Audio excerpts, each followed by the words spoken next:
What if I told you that one discovery, just one, turned a quiet group of settlements into the capital of an entire region? This is the story of how Enugu rose to become the capital of eastern Nigeria. Enugu, which comes from the Igbo words Enugu, meaning hilltop, sits at the base of the Udu Plateau in southeastern Nigeria. But then long before it became a known city, this area was already home to the Nike people, a subgroup of the Igbo, with early settlements like Ogui. These communities were not cut off, they were part of something bigger. Now, between 1690 and 1901, the area fell under the influence of the Aro Confederacy. This group controlled major trade routes across southeastern Nigeria and played a central role in regional trade, including movement of people and goods. This is important because it shows that Enugu was already part of a well-connected trade system and not just an unknown village. At the same time, outside traders from northern Nigeria were traveling long distances to trade in the region. Now, their presence further connected the area to wider markets across the country. So even before the British arrived, this region was already active, connected, and economically relevant. Then came colonial rule.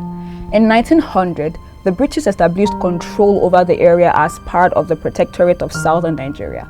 But they weren't just there to govern, they were there looking for resources. In 1903, a geologist named Albert Ernest Kitson was sent to explore the region.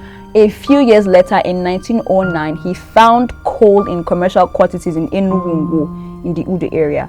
That discovery changed everything.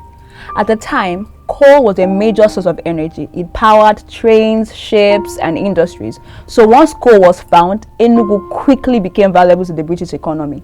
What was once a locally connected area now became important on a larger scale. By 1915, mining had already started in the Udi mine and later expanded to the Iva Valley mine to increase production. But mining alone wasn't enough. The coal had to be moved. So in 1916, the British completed a railway line connecting Enugu all the way to the Atlantic, and in the process built a new port on Diobu land to export this coal, which eventually grew into Port Harcourt. This railway did more than move coal. It turned Enugu into a major transport and commercial center. People began to move into the city from different parts of Nigeria, looking for work and opportunities. Businesses followed and the city started to grow quickly. Now, with this growth came structure. The British introduced urban planning, creating areas like the government reserved area known as GRA for Europeans, while indigenous communities expanded into other parts of the town.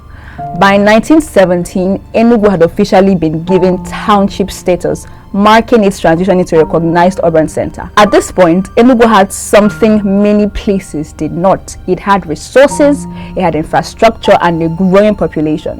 This was not a random decision. It was a result of everything that had come before it: trade connections, resource discovery, industrial growth, and organized development. As Nigeria moved closer to independence, Enugu's role became even more important. In 1952, the residents of Enugu elected Malam Umaru Altine, a Fulani former cattle dealer who was a protege of Nnamdi Azikiwe and a member of the NCNC, as the first mayor of the city. By 1956, the city had become a major municipality and played a leading role in the struggle for independence, especially after the death of some coal miners by the hands of British police, who were shot for protesting their poor working conditions, a tragedy captured in Osadebe's popular song Onuibo.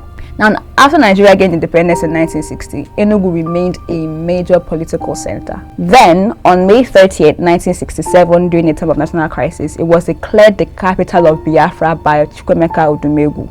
During this Nigerian civil war, Enugu served as the Biafran capital until it was taken by federal forces in October 1967. Even after the war, Enugu continued to hold administrative importance. It became the capital of East Central State in 1970, then Anambra State in 1976, and then finally on August 27, 1991, it became the capital of Enugu State. So when you look at Enugu today, you are not just looking at a city, you are looking at the results of a long chain of events, from early trade networks to colonial resource discovery to industrial growth and finally to political leadership. And it all started with connection and one major discovery. Now, here's something to think about. How many other southeastern cities today are one discovery or one decision away from becoming the next major hub? Drop your thoughts in the comments, and if you enjoyed this, follow for more stories that break down the history behind the places we know today.